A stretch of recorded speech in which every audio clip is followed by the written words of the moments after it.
Hey everyone, Thornton here, and today I kind of want to talk to you guys about one of the greatest games of all time ever made, and that's Star Wars Knights of the Old Republic. I grew up loving this game, and after about 10 to 15 years of just continually waiting and waiting and waiting and crying and waiting and crying and waiting and crying, I cried so much. They're finally making a Kotor 3, and I am absolutely stoked.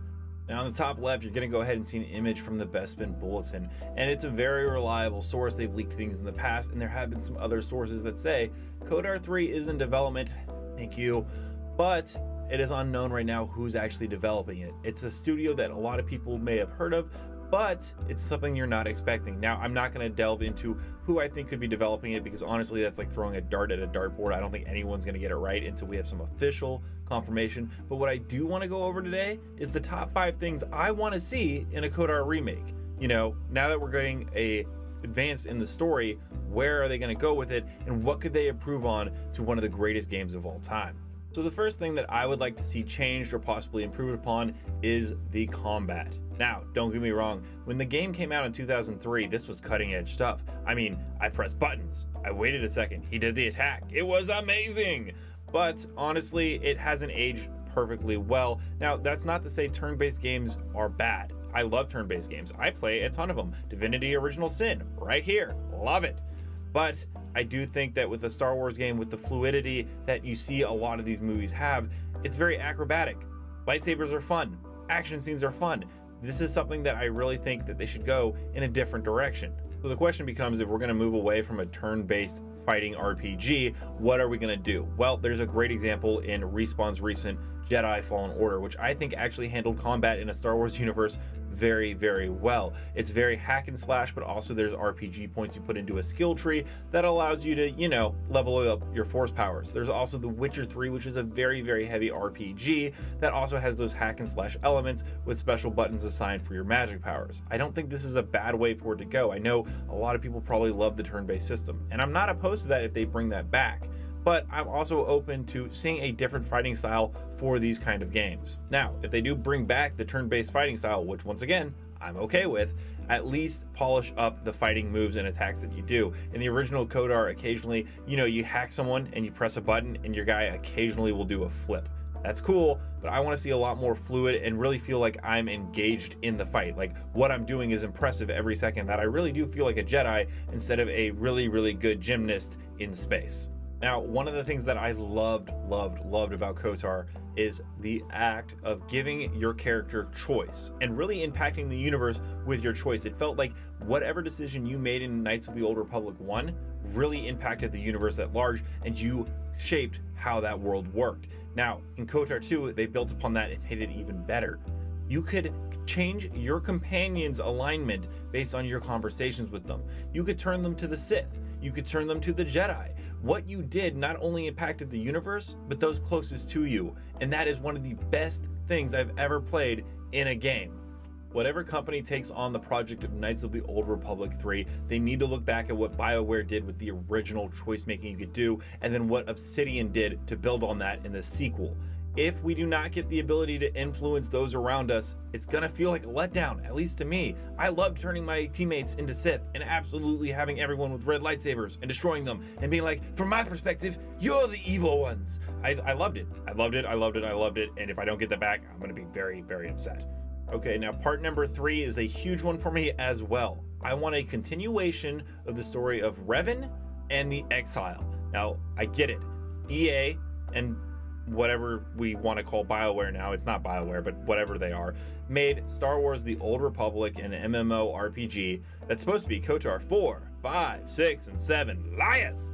Set about 300 years in the future. That's not what I asked for. That's not what I want. I don't want to play 300 years after what happened to Revan and the Exile. I want to play through that story. Whether I'm playing a new character or I switch between perspectives of Revan and the Exile while they look for each other, either of those would be fine with me. But I do not want to play 300 years just hearing about all the stories and all the crazy stuff that happened with some Emperor dude.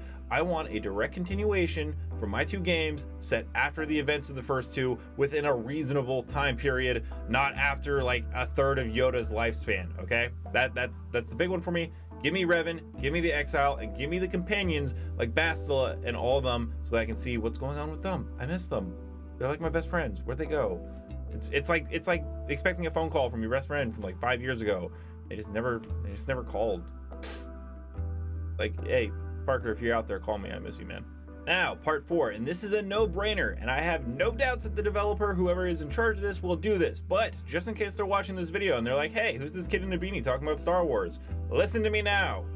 Make the whole universe explorable. Not the whole universe, but like a good portion of it. Like, look, one of the great things about Star Wars Knights of the Old Republic was going to planets like Kashyyyk, Nar Shaddaa in the second one, Korriban, which is a personal favorite, Dantooine. All these places are so much fun, and the lore and story on those planets are amazing. Even if you want to keep it contained to just the original planets, that's totally fine. Just make each planet really rich and detailed. I loved going to the Sith Academy on Korriban and absolutely learning the ways of the Sith, all the lore and backstory there, and then going ahead and killing my classmates, and then also random prisoners, because I'm evil, and that's just the way I play the game.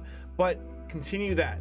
Build these great, beautiful worlds that are fully fleshed out and explorable, and you have a hit success, because people love Star Wars for the characters and, you know, the Jedi powers, all that's cool, but what people really love is the world and the universe that it's set in. Quick little side note that when you go ahead and you do these planets, one, make them tied into the companions. I loved going to Kashyyyk, like I said, and playing through Zalabar's side mission with his family and his tribe and his brother and all that. That was absolutely wonderful. Also, do something like Manon again, because dude, those sharks scared the hell out of 13-year-old me. I still to this day will not go in deep water because there's most likely a giant shark or crazy fish people that are trying to kill me. Just wanted to put that out there. And now for part 5, comes without saying, more character customization. Like, look, I get it, it was very limited by the time that Star Wars Knights of the Old Republic 1 came out, and the portraits are totally fine and they look cool, and I don't have a problem with it for the era that it was in.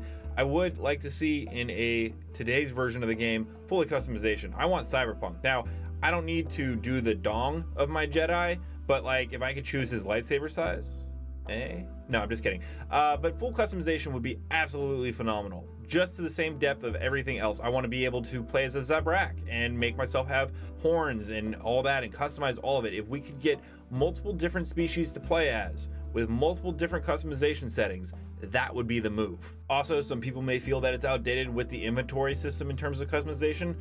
I disagree. I like the customization in Kotor. It's super easy. Like, oh, there's my headpiece. Oh, there's my arm piece. That's my weapons. It was just super easy to navigate, and I liked the way that I could cycle through which was more powerful gear. I'm not opposed to that coming back in any capacity. I think if they want to go ahead and copy that style, go for it. I like it. So that's going to cover my top 5 things that I want to see from Star Wars Knights of the Old Republic 3, but everyone's going to have a different opinion. Everyone fell in love with this game for differing reasons, so let me know in the comments what you want to see. And if you disagree with anything that I said, I want to hear it too, because I love talking about Star Wars, and I love talking about people's opinions and what they loved about the game. So drop that comment. Let me know what you guys think. Until next time, Jedi and Sith, may the Force be with you.